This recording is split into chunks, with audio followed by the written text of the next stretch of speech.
are additional regulations for some new downtown developments designed to make it more convenient for employees to ride their bikes to work. The issue, letting people know where the empty spaces are located just as they're arriving downtown. Yoga is believed to have a calming effect on adults who practice it. Major League Baseball spring training is winding down, and that means some local residents have a little more cash in their pockets after working at the ballpark all season.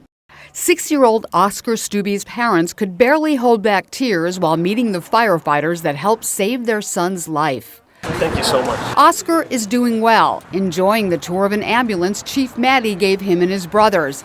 He doesn't recall riding in it or anything else that happened after he was hit in the chest by a baseball during a game at Phipps Park. You don't remember anything? No. But his parents will never forget it or how it felt to realize that just like what happened to the Buffalo Bills' Damar Hamlin, their little boy's heart had stopped. Just an unspectacular pop fly to center field that hit him wrong at the wrong time, and the 40th millisecond window of his heartbeat and the impact stopped his heart. So I called 911 and ran to him and ended up doing CPR. I'm a nurse. I've done it once before in a hospital setting, but never as a mom to my own child.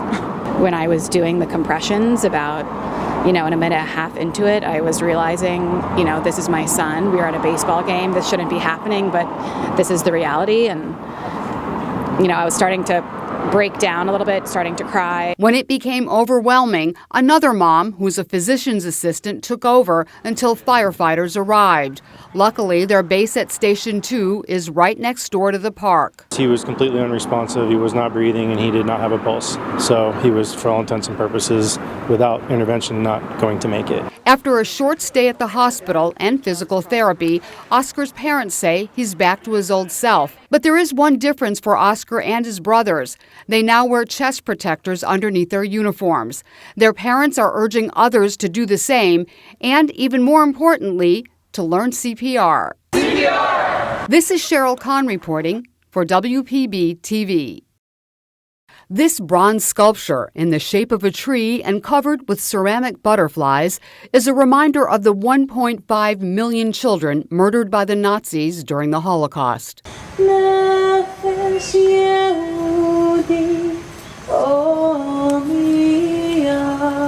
It's something 93-year-old Holocaust survivor Eva Fellner thinks about every day. Forced into a concentration camp at age 13, Eva managed to live to tell about it. We survived because God gave us the strength.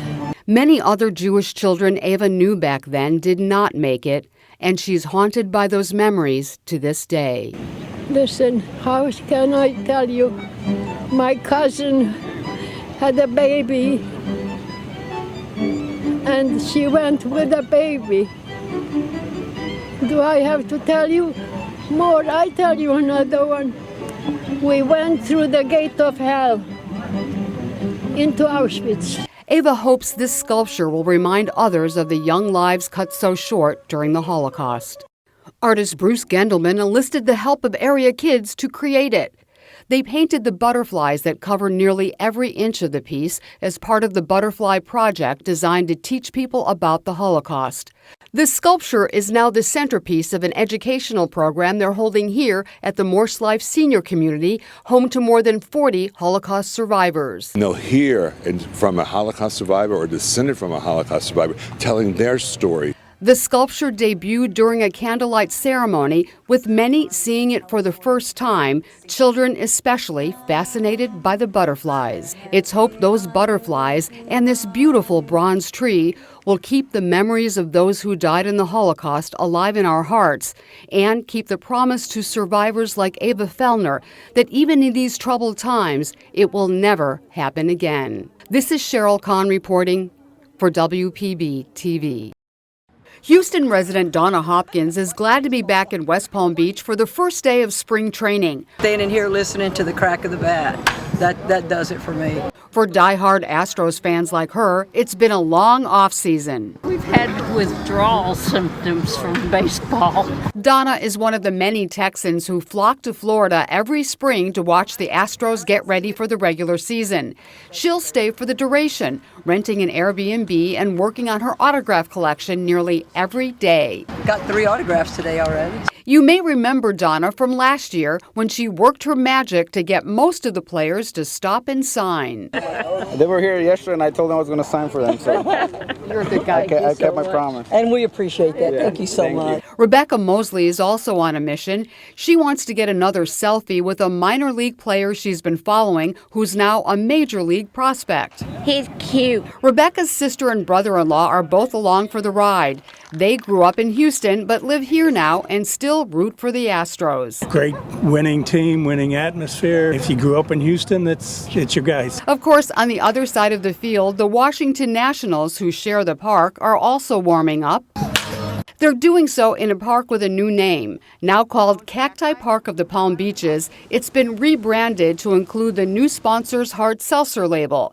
Cacti is owned by rapper Travis Scott, Kylie Jenner's ex-boyfriend, who will be throwing out the first pitch. But all of that is just background noise to these fans. For them, this is what it's all about. This is Sheryl Kahn reporting for WPB TV. I can't stand us. 73-year-old William Schwenzer is disabled after being hit by a car. It was that accident and a series of other setbacks that led to him losing his home and winding up on the streets. I just couldn't hang it. I don't know. Just things happen. And William's situation is not unique here at St. Anne Place, where those experiencing homelessness go for help. St. Anne Place can help you. Many of the client's circumstances seem overwhelming. Steve McDonald says he's suffering from terminal cancer, but unable to afford an apartment, Steve sleeps wherever he can. I sleep under a building, a garage overhang that keeps me dry. Is it scary? Yeah, I've been robbed twice. I got police reports and everything else. It's scary for all of us, not just me. It's stories like those that tend to keep Mary Manuel and Raven Green up at night. You get upset just listening to him talk, I notice. Oh, I did like I ain't supposed to. You're supposed to keep it together. Yeah, I'm supposed to, because he almost broke down like 3 times, and then I'm like, I gotta keep my focus. Because as members of the City of West Palm Beach's homeless outreach team, it's their mission to get as many people as they can off the streets and into permanent housing. They got an opening, I'll take it. Mary used to work at the Lewis Center, which provides temporary shelter to homeless people. What she's doing now is much more comprehensive. Okay, so the care manager that she was referring to that's going to contact in 2 weeks, did I misunderstand that? She and Raven sometimes spend days, weeks, even months trying to line up housing, health care, and other critical needs for clients like William. He don't want to go to shelter, but he want to get off the street right now today. Then he don't want a roommate. It's a lot of things that he don't want and things that he do want, but, you know, I'm still trying to figure out, you know, something. Hopefully one of these phone calls I could hear something, some good news. The number of people needing services far outweighs the funding available to provide them. So many of the team's clients wind up waiting in line, especially for housing. It's hard to find housing because of the cancer, and nobody will accept me. 30-year-old Andre James says for the past couple of years he's been sleeping outside and showering here. He'd like to hit the reset button on his whole life with a new apartment and a new job. But so far, no luck. They reached out to several places, but still nothing. It's very frustrating for Andre and also for those who are trying to help him. We take everything with a grain of salt, and you just let it roll right off of you when it happens. Because if you don't, it'll potentially build up and you won't be able to do this job. Raven and Mary say they'll just keep plugging away, doing all they can to get their clients' lives back on track. And those who depend on the team hope they never stop. Don't give up on us. This is Sheryl Kahn reporting for WPB TV. These Port St. Lucie sisters used to garden just for fun, but now they've turned their backyard hobby and obsession into a business named after themselves, KC Nursery. Most of these plants grow from my backyard. Yeah, grow and raised by us. My husband said, Cece, you have lots of plants, you need to do something about it. So they got their business license, decided which of their plants they could part with, and started selling them. Their booth at the mini green market on the waterfront was an instant hit. Kiki and Cece grew up in Thailand, where they say they learned a lot about the healing properties of herbs and teas. Now they like to share what they've learned with their customers. Thai people eat a lot of herbs, and then we like to grow the herbs in our backyard, and that's mean we making more healthy and everything.